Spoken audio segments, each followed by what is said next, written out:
Hey guys, it's True Cubing, and in this video we'll be teaching you how to solve a 5x5. Now before beginning, you should probably already know how to solve the 3x3 and the 4x4.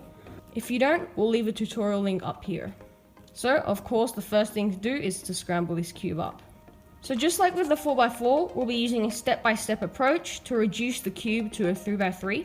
So to build the centers, we'll be building this middle bar and then attaching two outer bars on both sides. So let's get started. First, I notice this center edge and we can simply attach it to the middle one like this. Next, we have another middle edge right here and we can simply move it up to form this bar. And there we go, that's our first bar. The next bar we can do is, for example, these two. What we need to do is attach a corner center to that block. So what we can do is attach this one to this one by taking this up, putting it on this layer. And now to attach these two, we need to hide this corner and then move this block across and then bring it back to match up. And now what we can do is simply insert it down like this. To build the next bar, we need to attach this corner with this center. And how we can do that is do a U2.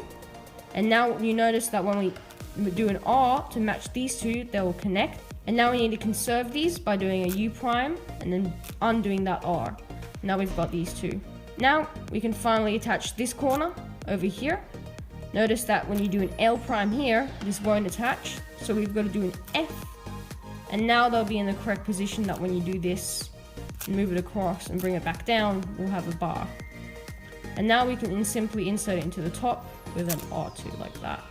There are some confusing cases. For example, when you have these two. Here we can attach these two by hiding this corner away and then bring this edge over here so that when we bring this back down, these two will match up. So like this, U2, R prime, like that. And now we can attach the final corner center like this and insert the bar. Now we basically do the same thing on the yellow side. So we can flip the cube around and start building our middle bar. We've already got one edge here. So what we can do is attach this one by setting it up like this so that when we do an R, we'll create the bar. And now we need to be careful because we are unsolving this center. So what we need to do is move this bar off this slice like this. And now when we solve it back, this bar will be preserved. Again, we can attach this corner to this bar like this. And this one over here by doing an F prime, L prime like that. And now, to insert this bar to the top layer, instead of doing this, which will unsolve the white, you can just do a U2 and then undo that. So it will look like this. Inserting this bar like that, moving it across like that to unsolve this slot. And now when we solve this white one again, this will be preserved. We got lucky and our final bar was already made for us, but it would be the same process. So here, again, we can't just solve this yellow one because that will unsolve this white one. So what we've got to do is move these two across to have an unsolved slot here. And now when we replace this one, move the unsolved slot all the way across and bring it back down, we have both our centers solved. Now we're going to repeat the same process for the rest of the centers. I'll be going a bit faster, but feel free to skip to this time for the last two centers. So we've got these two and this bar. You can do a U2 R prime to build this middle bar. And now we can connect this corner with these two, like this, and then moving it across to solve this again. We got lucky again, we got two pieces, and we got this corner. We can do this to match it up. And remember, we're unsolving this center. So now we've got to move it off that slice, and then we can bring it back down. Now we'll solve these two, and now we can insert this like this, because we don't actually have any solved centers apart from this blue one now on this slice, so we're not breaking anything up. Here we've got one edge here. We can do an R to match up these two, then moving this across to get it off this slice and bringing it back down. We got really lucky here and we already have two, so I might as well just insert this last bar like this, bring the unsolved slot across and unslicing to solve this blue one again. Now we're on to our last two centers. Now our last two centers will be a bit more difficult, but we will be using R moves and U moves to solve the rest.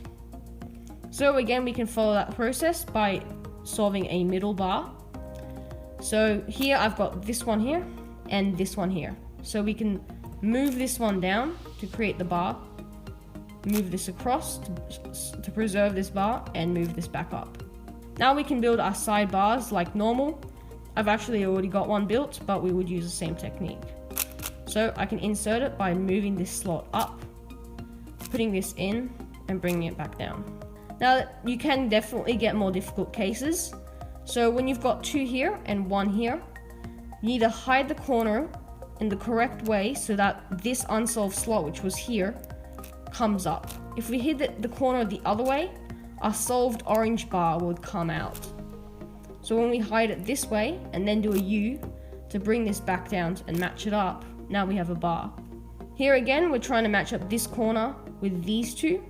And here it would not work to hide it at the back, because when we try and match up these two and bring it back down, we're actually breaking everything up. So to deal with this case, we need to hide the corner in a different way. So we need to put it at the back this time. And now when we hide it and move this across and bring it back down, we've built our second bar. And now we can insert it. We can do it in different ways. We can either put it in and move this side across to preserve these two, and now bring it back up. And now we've got to build our last bar. Now you can learn algorithms to solve this last bar, but it can also be done intuitively. So here we're trying to match up this corner over here, but you'll notice when we try and hide it, it's not actually going to match up in any way. So what we need to do is actually put this corner in this position first. So we can hide it like this, move this across and bring it back down. And now we have our case from before where the corner is at the back. And when we hide it, move it across and bring it back down, we've got our last bar. And now we can insert it like this, replace this bar over here and bring it back down. Now we've solved all our centers. To solve the edges, we'll be using a technique called free slice, where we're going to be breaking up these middle bars. However, they will always remain in this axis, and whenever we want, we can always come back and solve them. And while we're doing these slices, we'll be pairing up the edges. So the only algorithm you need to know for this step is called the flipping algorithm, which goes R prime, F, R, F prime, R, U prime, R prime. Some of you may know a different flipping algorithm, which goes R, U, R prime, F, R prime, F prime, R, but it basically does the same thing. So, just like with the centers, we're going to be matching middle edges with outer wings. So we can look for an edge and its corresponding wing. So we've got this one here and this one here. Now, when we try and slice to bring these two together, they'll be flipped. So we need to flip one of these two pieces to be able to solve these two. So we can flip this edge by doing the flipping algorithm. And now when we slice at the top this time, we will pair up this edge. Now we don't want to be slicing back, because if we do this to solve the centers, we will be breaking up our edges. So now that we've got this one paired up, we need to look for the last wing. So it's nowhere in the top layer, and it's nowhere in the middle layer, so it's up here. Now to solve this edge over here, we need to actually put it into the middle layer with a simple insert which goes R, U prime, R prime. And now we can slice and we've built our edge. If the wing, however, needed to go to the bottom to be able to pair up here, we'd need to do an inverse of a sledgehammer. So we'd go F, R prime, F prime, R to put this edge at the bottom. And now we can slice to build this edge. When we've built an edge, what we can do is store it in the top or bottom layers by simply inserting an unsolved edge. So for example, these three, like this. Now we can repeat this process for each individual edge.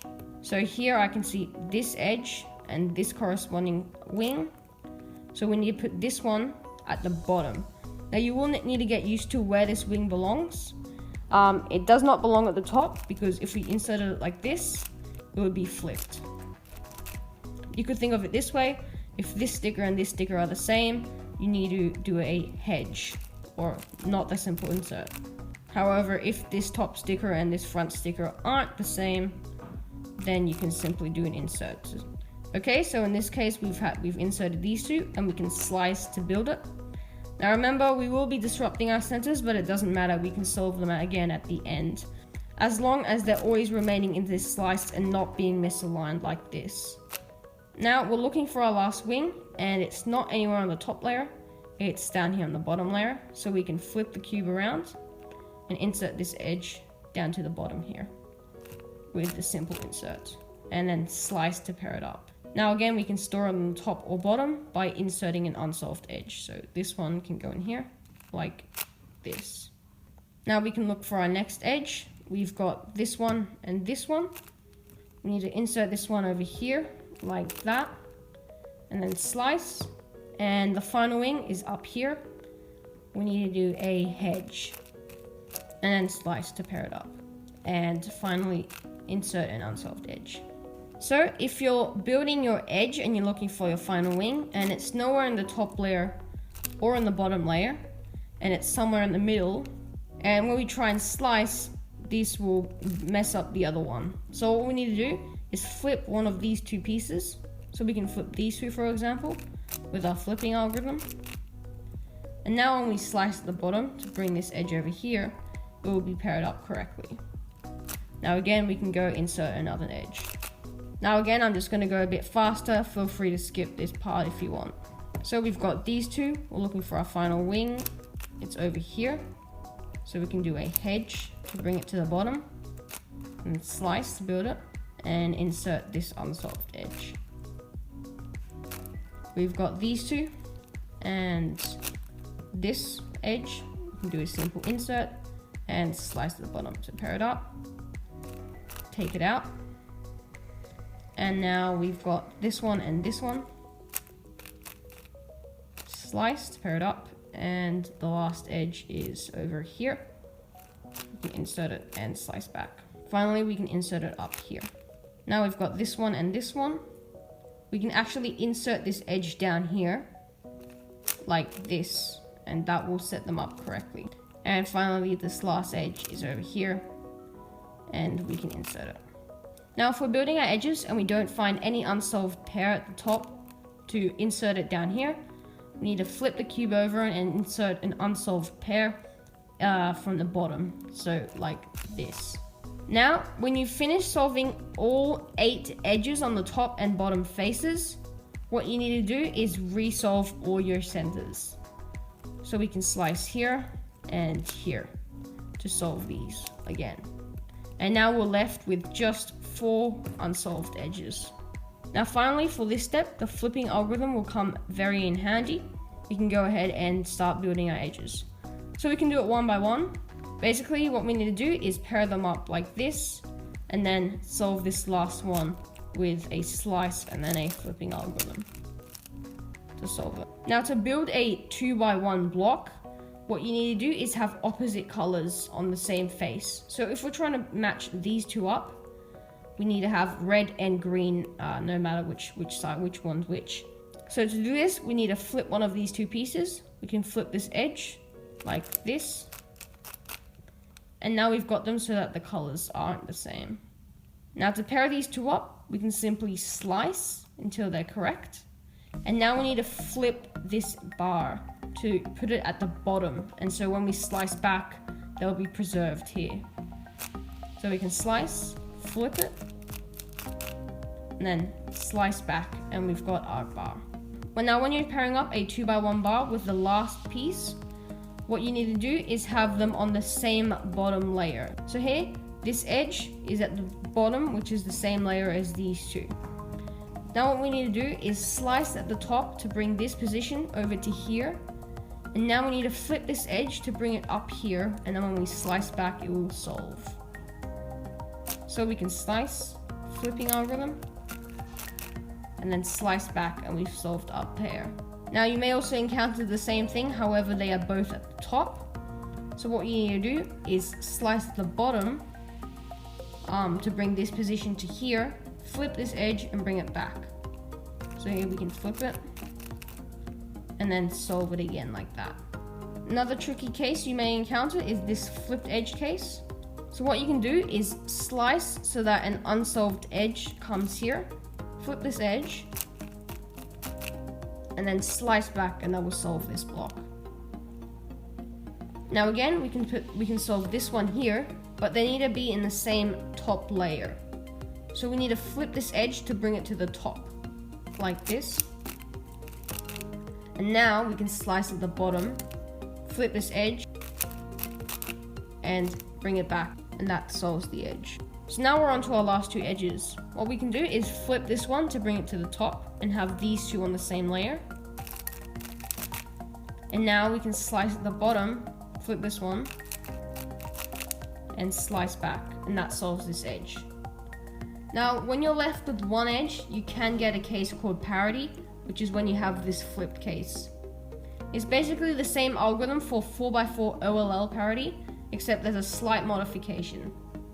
So it starts off the same, R wide U2, rotation, R wide U2, R wide U2, R wide prime U2, and then we go L U2, R 3 wide prime U2, then it continues the same, R U2, R wide prime U2, R wide prime. And now we've solved all the edges and we've reduced it to a 3x3. Now you can go ahead and solve it like a 3x3, so we can build the cross like this. There we go. And now we can build a F12 pairs. That is one. Here's the second one. Our third one. And our last one. Now I forgot to mention, when you're doing this 3x3 stage, always turn the outer layers. Never turn more than 2 layers at once. OLL and PLL.